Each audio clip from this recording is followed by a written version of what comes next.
Le nouveau Front populaire et notamment LFI prend de l'importance, on l'a vu au point qu'on en parle pour son entrée au gouvernement. Il est intéressant de savoir qui sont les têtes pensantes et ce que pensent les têtes pensantes qui sont du côté gauche de cette coalition. Arrêtons-nous par exemple sur cette déclaration de Geoffroy de La Gannerie avec vous, Gabriel Cluzel, ce proche de Jean-Luc Mélenchon. Il a posté sur les réseaux sociaux un certain message. La cible, la famille et la propriété privée. En clair, ce serait une sorte de fascisme. Exactement. Alors, je trouve que c'est intéressant de voir ce qu'il y a au-delà de l'augmentation du SMIC et de la retraite à 60 ans, qu'on monte comme une tarte à la crème dès qu'il s'agit de ce que pense la France insoumise. Vous aimez la cuisine, hein, Charles? Ouais. Hier soir, c'est de la grand-mère aussi, la tarte. C'est mon subconscient. Non, mais c'était quoi? Le Gifoutou. Vous avez retenu, vous avez testé, vous, hier soir. Vous avez testé.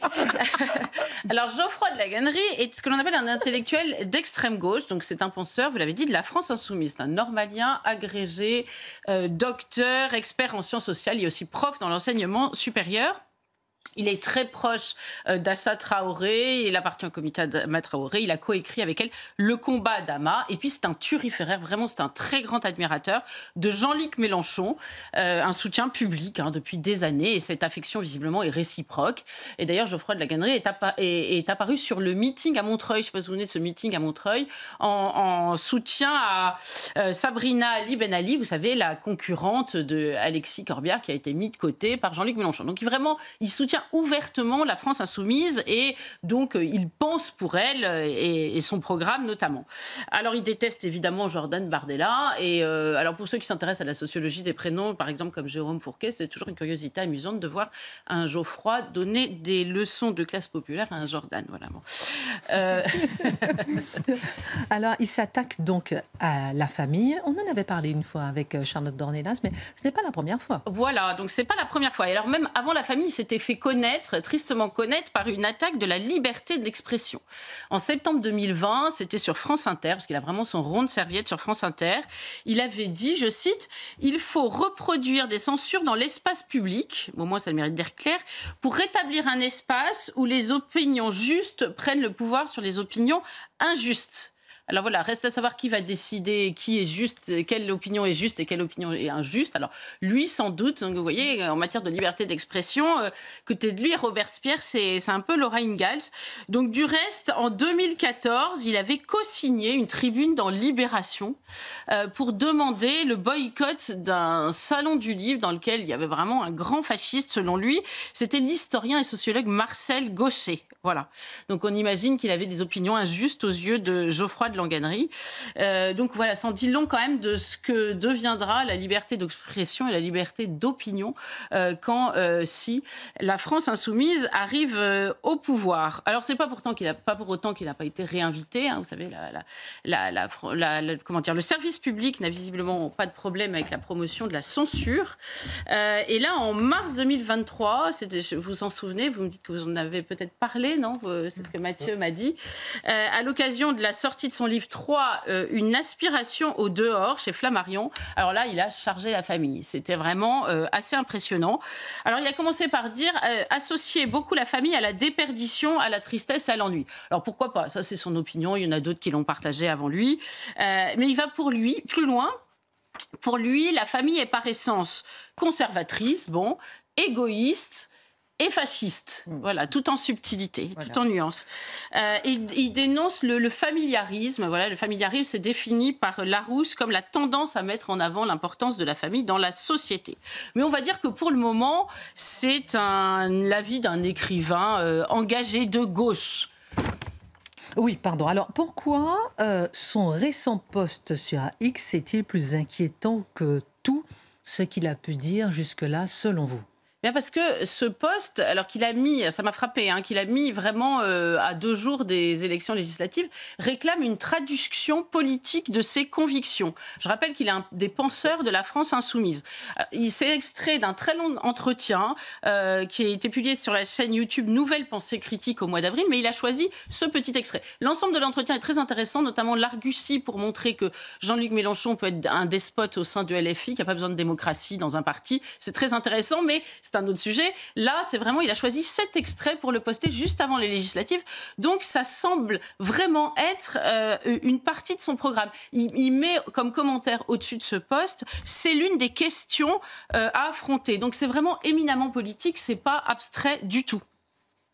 Et sur cet extrait, on lui demande de penser, alors la question est complètement alambiquée, ce que serait l'horizon affectif et pratique qui pourrait se coupler avec un bouleversement politique. Moi, je n'ai pas fait de sociologie, ça doit être sans doute pour ça que je ne comprends pas. Mais si on traduit, on lui demande comment, par un changement politique, on peut agir sur la vie affective et pratique des Français. Donc déjà, c'est quand même une intrusion autoritaire extrême dans notre intimité quotidienne. Alors on va marquer une pause, on va continuer là-dessus. La maison individuelle, la famille, c'est fasciste. On va essayer de comprendre tout ça. Vous êtes peut-être d'accord ou pas, #face à l'info.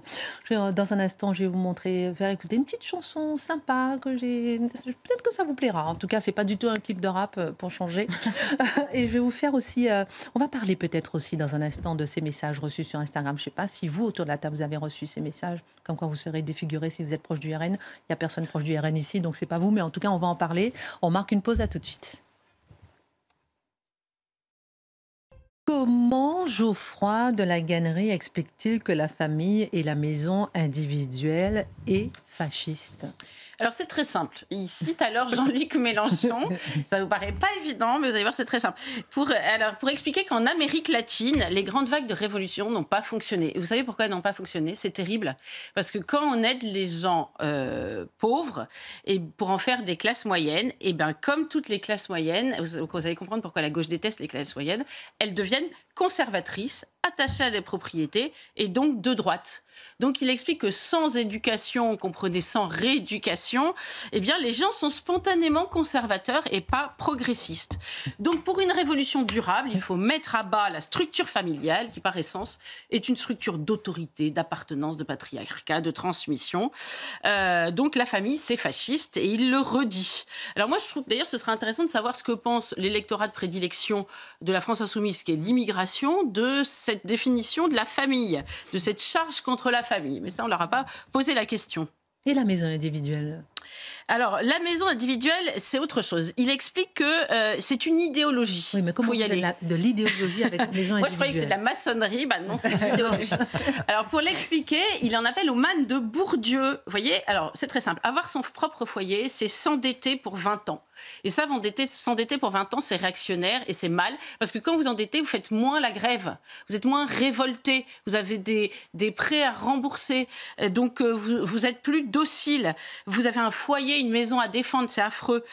C'est réactionnaire et égoïste. Et c'est vraiment salaud de pauvres. Vous voyez, dès qu'on les aide, eh ben, ils ont envie de sortir la tête de l'eau, de faire en sorte que leurs enfants réussissent. C'est vraiment très pénible. On leur a dit pourtant de ne pas prendre l'ascenseur social, mais ils n'écoutent pas. Ben, la société de la maison individuelle, dit-il, je le cite, c'est une juxtaposition d'égoïsme. Donc pour lui, pour rendre la révolution durable, parce que c'est ça, hein, il explique que les révolutions ont toutes raté, c'était pas à cause de l'impéritie des idéologies marxistes, c'est parce que on n'a pas assez travaillé les individus. Il faut que la société cesse d'encourager la famille et la maison individuelle qui font naître le fascisme. Donc la politique du crédit, des allocations familiales et du mariage. Alors, comment tout cela se traduirait-il concrètement, Gabriel ? Et est-ce que ce n'est pas finalement cohérent avec la petite musique que l'on entend monter depuis un certain temps à l'extrême gauche ? Oui, bien sûr. Exit les allocations familiales, toutes les aides aux jeunes parents ayant des enfants, hein, on l'a dit.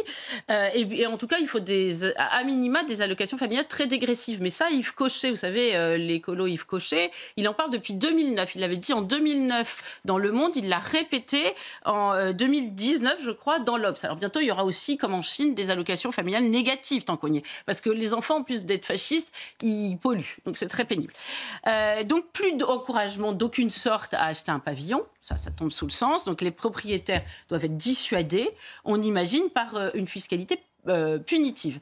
Et vous voyez, ça s'emboîte vraiment bien comme un puzzle avec tout ce qu'on a dit hier de Sandrine Rousseau. Sandrine Rousseau qui disait, mais pour la dette, c'est très facile, il suffit d'aller piocher dans le bas de laine des Français. Ben évidemment, si vous n'avez plus d'enfants à élever, plus de familles, de maisons à acheter, ben écoutez, vous avez plein d'argent dont vous ne faites rien. C'est un peu normal que vous le donniez à l'État. Et si en égoïste, vous ne voulez pas lui donner, ben écoutez, c'est un peu normal, là aussi, que l'État vienne le chercher. Et ça s'accorde très bien aussi avec la taille de Thomas Piketty, un autre autre penseur de la France insoumise qui veut faire un héritage pour tous de 120 000 euros. À 25 000 euros, à 25 ans, tout le monde aurait 120 000 euros. Vous voyez, l'héritage que vous recevez à la fin, il se transformerait. Il y aurait une redistribution des héritages qui ferait que chaque individu toucherait 120 000 euros à 25 ans et pas plus vos enfants que ceux des autres. Alors en plus, c'est très compliqué parce que où s'arrêterait le périmètre, sachant qu'on ne va pas faire que pour les Français, ça serait de la préférence nationale, ça, ce serait fasciste. Donc, ce sera pour tout ce qui vient chez nous. Donc, c'est autant dire que c'est un vaste tonneau des Danaïdes. Alors moi, je crois que c'est important quand même de se pencher ce soir, avant les élections, sur ce programme, mais ce vrai programme, hein, pas seulement l'écume, du nouveau Front populaire et de LFI, qui en est quand même une composante majeure. Merci beaucoup à ma chère Gabrielle. Je ne sais pas, je vais faire écouter ma